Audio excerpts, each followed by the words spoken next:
ایک خودسر بے اختیار لمحے کے لیے اس نے گردن موڑ کر اسے دیکھا۔ وہ اونچی سنہری پونی والی لڑکی گردن ترچھی کیے نظریں کینوس پر جمائے اس پر برش پھیر رہی تھی۔ فاتح آگے بڑھ گیا۔ اسی پر تالیہ نے برش روکا اور گردن ذرا موڑی تو باہر نکلتے آدمی کی پشت دکھائی دی۔ تالیہ نے واپس اسرا کی طرف دیکھا تو اس کے پیچھے کھڑکی کے باہر کا منظر دکھائی دیا۔ وہ آگے بڑھ رہا تھا اور چھتری اٹھائے ایڈم ساتھ تھا۔ بارش ابھی تک برسے جا رہی تھی، وقت کی سوئیوں کی طرح، ٹپ ٹپ۔ شیشوں سے ڈھکی تکون عمارت بھی بارش میں بھیگ رہی تھی۔ اندر بنے مال میں گاہکوں کا رش اور رونق معمول کی لگی ہوئی تھی۔ مال سے چند منزلیں اوپر آفس فلور بنے ہوئے تھے، جن میں سے ایک پر بارشن نیشنل کے ورکرز اور سیاستدان اپنے معمول کے کام نپٹاتے دکھائی دیتے تھے۔ فاتح اپنے آفس میں میٹنگ میں تھا اور ایڈم بیکار سا باہر بیٹھا تھا۔ صبح صبح تالیہ کی باتوں نے مزید الجھا دیا تھا، مگر اس وقت زیادہ بڑی کشمکش ماں کی طرف سے ڈالی گئی تھی۔ ماں نے عجیب مطالبہ سامنے رکھا تھا جس کو فاتح کے سامنے رکھتے ہوئے اس کو شرمندگی محسوس ہو رہی تھی۔ ایڈم، فاتح کا پولیٹیکل سیکریٹری، عثمان چوکھٹ پر نمودار ہوا تو وہ فوراً سیدھا کھڑا ہوا۔ جی سر، جاب کے آخری 3 دن رہ گئے تھے اور وہ عثمان سے کسی بھی قسم کی آفس پالیٹکس میں نہیں الجھنا چاہتا تھا۔ میں گھر جا رہا ہوں، والدہ کی طبیعت خراب ہے۔ اس نے بازو پر رین کوٹ فولڈ کر کے ڈالا ہوا تھا اور خلاف معمول نرمی سے بتا رہا تھا، مس فرا آئیں تو تم ان کو یہ لسٹ دے دینا، وہ اگلی میٹنگ سنبھال لیں گی۔ مجھے گھنٹہ لگ جائے گا۔ ٹھیک؟ شیور سر، آپ جائیں، ہم دیکھ لیں گے۔ اس نے لسٹ تھامی تو عثمان تھینکس کہتا اجلت میں مڑا۔ پیچھے سے ملازم کافی کے کپ ٹرے میں سجائے لا رہا تھا، ایک ہاتھ سے موبائل پر ٹائپ بھی کر رہا تھا۔ ایڈم بوکھلا کے دھیان سے چیخا مگر ٹکر ہو گئی۔ کافی الٹ گئی، موبائل بھی دور جا گرا۔ گرم گرم مایا عثمان کے اوپر جا گرا جب سب اس کی طرف دوڑے، مگر اس نے ہاتھ اٹھا کر روک دیا۔ بچت ہو گئی۔ اس نے میز سے چند ٹیشو کھینچے اور رین کوٹ پر گری کافی صاف کی۔ اس کے کپڑے بچ گئے تھے۔ ایک کٹیلی نظر ملازم لڑکے پر ڈالی جو ڈر گیا تھا مگر کچھ کہے بنا آگے بڑھ گیا۔ ایڈم نے سکون کا سانس لیا۔ یقیناً وہ والدہ کی وجہ سے الجھا ہوا تھا، اسی لیے موڈ خراب نہیں کیا۔ فرا کے آتے ہی ایڈم نے لسٹ اس کے حوالے کر دی۔ وان فاتح نے اگلے 2 گھنٹے کس کس سے ملنا ہے اور کس کی کیا خاطر کرنی ہے، سب اس پر درج تھا۔ سیاستدان کا ایک ایک منٹ ہفتہ پہلے سے پولیٹیکل سیکریٹری کی ڈائری میں جمع تفریق کے ساتھ درج ہوتا تھا۔ اگر کوئی مہمان فاتح کے پاس مقررہ وقت سے 5 منٹ بھی اوپر بیٹھ جائے تو سیکریٹری اندر آ کر وقت کا احساس دلاتا اور فاتح کو نشست برخاست کرنی ہوتی تھی۔ کبھی کبھی ایڈم سوچا کرتا، کون کس کے تابع ہے، سیاستدان سیکریٹری کے یا سیکریٹری سیاستدان کے؟ مس فرا کے بیٹھتے ہی اپنی ازلی مداخلت کی عادت سے وہ باز نہیں رہ سکا۔ سب کو چائے پیش کرنی ہے، مگر یہ 11 بجے والے مہمانوں کی اتنی خاطر مداری کیوں کرنی ہے؟ فرا عثمان جیسی نہیں تھی، اسکارف پہنے مستعد اور خوش اخلاق سی ملے لڑکی تھی۔ فوراً مسکرا کر سمجھداری سے بولی، کیونکہ ان لوگوں سے وان فاتح کو کام ہے اور جن سے ہم نے مطالبے منوانے ہوتے ہیں ان کی خاطرداری کی جاتی ہے تاکہ وہ خود کو اہم سمجھیں، مگر وان فاتح کو تو کسی کی ضرورت نہیں ہوتی، وہ تو ہر ایک سے بے نیاز ہوتے ہیں۔ کس دنیا میں رہتے ہو تم ایڈم؟ انہیں واقعی کسی کی ضرورت نہ ہوتی تو وہ روز اتنے لوگوں سے ملاقات نہ کرتے۔ وہ ظاہر نہیں کرتے مگر ہر سیاستدان کو لوگوں کی ضرورت ہوتی ہے، ان کی اپنی ذات کے لیے ضرورت نہ ہو تو بھی اپنے کاز کے لیے ہے۔ اور ایڈم چونک سا گیا، وان فاتح اتنے بڑے بڑے کام کروا سکتے ہیں لوگوں سے اور میں اتنا چھوٹا سا کام نہیں کہہ سکتا۔ میں چند منٹ کے لیے اشر صاحب کے پاس جا رہا ہوں مس فرا، مجھے ان سے کام ہے۔ وہی درست بندہ تھا۔ وہ فرح کو بتا کر باہر نکل آیا، بھاگ بھاگ کر لفٹ پکڑی اور نیچے آیا۔ برستی بارش میں ٹیکسی پہ سوار ہو گیا۔ کچھ دیر بعد وہ اشر کے کاروباری مرکز میں موجود تھا۔ وہ ایک اونچی عمارت تھی جس کا 18واں اور 19واں فلور اشر کے کاروباری ہیڈ کوارٹر کے طور پر استعمال ہوتا تھا۔ چند روز قبل وہ فاتح کے ساتھ یہاں آیا تھا، اس لیے داخلے میں کوئی مسئلہ نہیں ہوا۔ اشر کے آفس روم کے باہر لابی بنی تھی جہاں لوگ صوفوں پر بیٹھے تھے۔ سیکریٹری اپنا کام کر رہی تھی۔ وہ بھی کونے میں بیٹھ گیا۔ اشر کسی میٹنگ میں تھا، ایڈم کو انتظار کرنا تھا۔ سامنے میز پر اخبار میں فاتح کا انٹرویو چھپا پڑا تھا۔ وہ مسکرایا اور اخبار اٹھا لیا، مگر پھر آنکھ کے کنارے سے کوئی شے پکڑی، جیسے ذہن میں کوندا سا لپکا۔ ایڈم نے نظریں موڑی۔ سیکیٹری کے قریب کوٹ اسٹینڈ پر رین کوٹ لٹکا تھا، سفید رین کوٹ جس کے اوپر دھبے لگے ہوئے تھے۔ ایڈم سن رہ گیا۔ عثمان ادھر کیوں؟ اس کی تو ماں۔ مگر آج اس کا سیاستدانوں کے ساتھ 9واں دن تھا اور دماغ اب تیزی سے کام کرتا تھا۔ عثمان مجھے دیکھ نہ لے۔ اوہ نو! جلدی سے اخبار اٹھایا اور چہرے کے سامنے پھیلایا۔ ستون کی اوٹ میں جا کھڑا ہوا۔ دل زور زور سے دھڑک رہا تھا۔ عثمان کو چھپ کے اشر سے ملنے جانے کی کیا ضرورت تھی؟ اندر آفس میں مرکزی کرسی پر اشر ٹیک لگائے بیٹھا تھا۔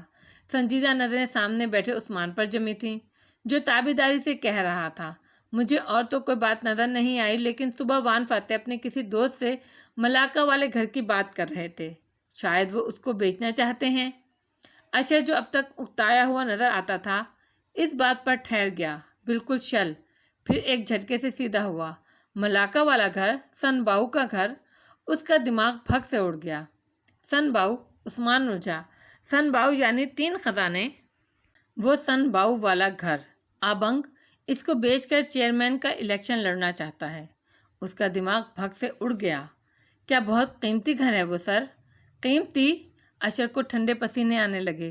وہ آبنگ کے والد کا ان کے لیے آخری تحفہ تھا۔ وہ گھر قدیم ہے، تاریخی ورثہ، صدیوں پہلے کسی چینی سفارتکار کی ملکیت تھا۔ اس کا نام پتہ نہیں کیا تھا، مگر اس کو سن باؤ 3 خزانے 3 نگینے کہتے تھے۔ آبنگ کے والد نے سستے داموں یہ ساری زمین خرید لی تھی۔ کچھ عرصے بعد کاکا کو معلوم ہوا کہ یہ سن باؤ کا ویئر ہاؤس ہے، جو وہ 600 سال پہلے استعمال کرتا تھا۔ کاکا نے اس کو احتیاط سے مرمت کرائی اور خوبصورت بنا دیا۔ تاریخی ورثے کی تصدیق بھی کروائی گئی۔ وہ گھر اگر نیلامی پر چڑھا دیا جائے تو تاریخی نوادرات کے دیوانے امیر لوگ اس کو کروڑوں بلکہ اربوں میں خریدیں گے۔ آبنگ کو پھر پیسے کی کبھی کمی نہیں ہوگی۔ اس نے پریشانی سے کہتے ہوئے ٹائی ڈھیلی کی، رنگت اڑ چکی تھی۔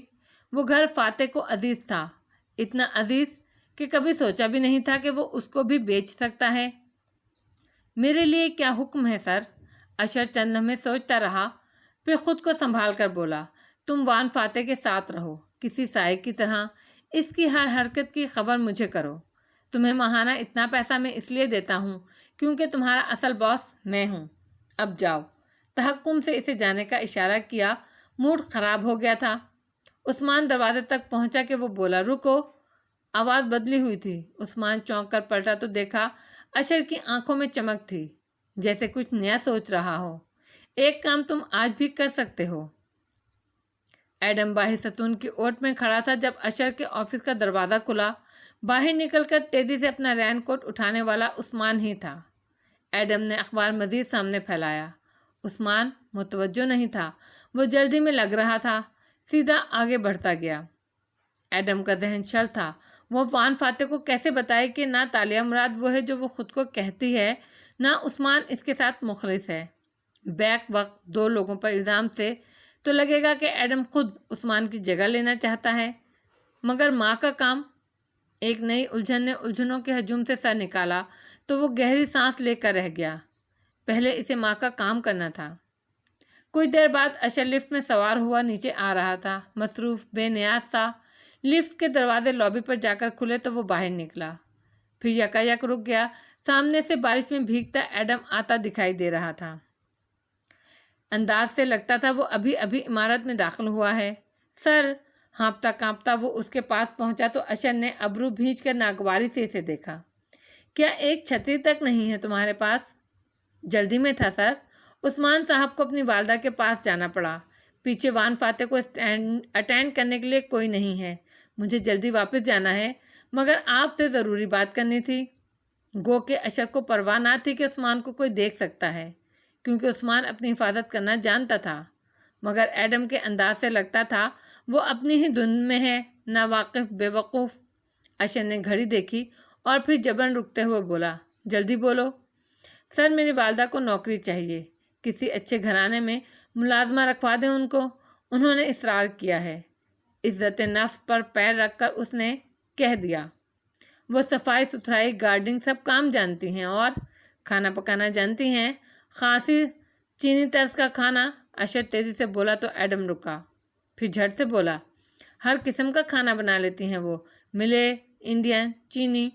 میں نے ابھی شام کو گھر میں پارٹی رکھنے کا فیصلہ کیا ہے، صرف چند چینی دوست مدعو ہوں گے۔ اگر تمہاری ماں بہترین چینی کھانا بنا سکتی ہے تو اس کو میرے گھر لے جاؤ اور کچن اس کے حوالے کر دو۔ اگر مجھے کوئی شکایت نہ ملی تو میں اس کو کہیں شیف رکھوا دوں گا۔ پھر ہاتھ جھلا کر ہٹنے کا اشارہ کیا تو ایڈم ہکا بکا سا ہٹ گیا۔ شکریہ شکریہ سر، پیچھے سے بوکلا کر پکارا، مگر اشر اپنے گارڈز کے ساتھ آگے بڑھ گیا۔ ایڈم لابی میں اکیلا کھڑا رہ گیا۔ تھوڑی دیر پہلے مجھے اشر پر غصہ تھا کہ وہ فاتح کے ملازم سے خفیہ تعلق کیوں رکھے ہوئے ہے۔ لابی میں آتے جاتے سوٹیڈ بوٹیڈ امیروں لوگوں کو دیکھتے ہوئے وہ سوچنے لگا، مگر میں نے اپنا کام کہتے دیر نہیں لگائی، کیا میں بھی سیاست سیکھنے لگا ہوں؟ پھر سر جھٹکا۔ نوکری کے لیے سفارش کرانا بری بات نہیں، کوئی جھوٹ نہیں بولا، چوری نہیں کی، محنت مزدوری کر کے پیسہ کمانا چاہتے ہیں ہم۔ اگر یہی سیاست ہے تو بری چیز نہیں ہے یہ۔ حالم کا خوبصورت اور اونچا گھر اس دوپہر خاموش پڑا تھا۔ بارش رک چکی تھی اور لان کا گھاس پانی سے بوجھل تھا۔ تالیہ نے کار پورچ میں روکی اور خاموشی سے باہر نکلی۔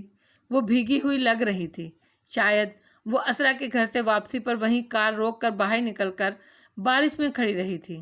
سنہری بالوں سے موٹے موٹے پانی کے قطرے ٹپک رہے تھے۔ وہ ان میں انگلیاں چلاتی دروازے کی طرف آ رہی تھی۔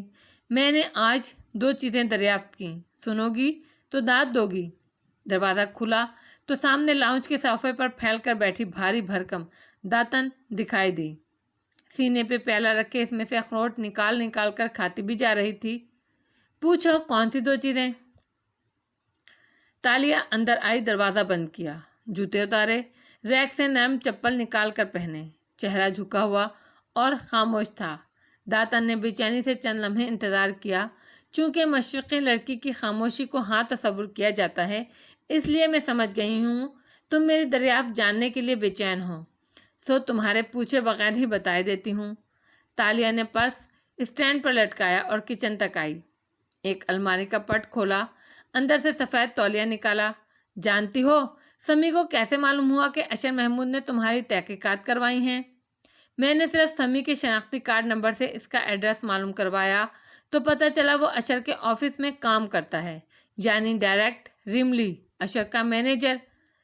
اس کے نیچے تالیہ نے کمر موڑی اور سر جھکا دیا، پھر گیلے بالوں کو تولیے میں لپیٹ کر سیدھی کھڑی ہوئی۔ سمی کا تعلق منی لانڈرنگ گروہ سے تھا اور وہ کئی سالوں سے اشر کے پاس ہی کام کر رہا ہے۔ عین ممکن ہے اشر بھی اسی کام میں ملوث ہو، منی لانڈرنگ کر کے ہی بنائی ہو اشر نے اور اس کے باپ نے اتنی جائیداد۔ اب دوسری دریافت کا پوچھو۔ تالیہ سر نواڑے بالوں کو تولیے سے رگڑ رہی تھی، خاموش، بالکل خاموش۔ ہاں، میں جانتی ہوں تم مزید جاننے کے لیے بے چین ہو، تجسس تمہارے اندر ابل رہا ہے، اسی لیے تمہیں انتظار کیوں کراؤں؟ اتنی ظالم تو نہیں ہوں میں، بتا دیتی ہوں۔ وہ مٹھی بھر اخروٹ پھانکتے ہوئے جلدی جلدی جوش سے بتانے لگی۔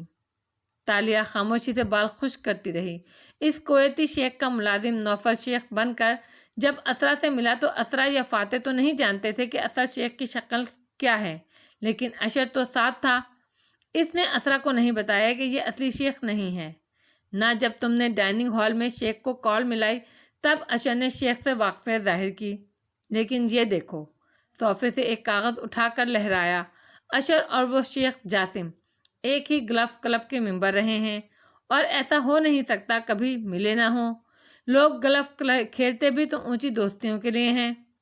میرا خیال ہے ان دونوں کی پرانی دوستی ہے، یعنی یہ اشر ہی ہے جس کے کہنے پر شیخ نے نقلی پینٹنگ اور اپنا ملازم دونوں اس کے حوالے کر دیے، یعنی یہ اشر ہے جو اسرا اور فاتح کو تباہ کرنا چاہتا ہے۔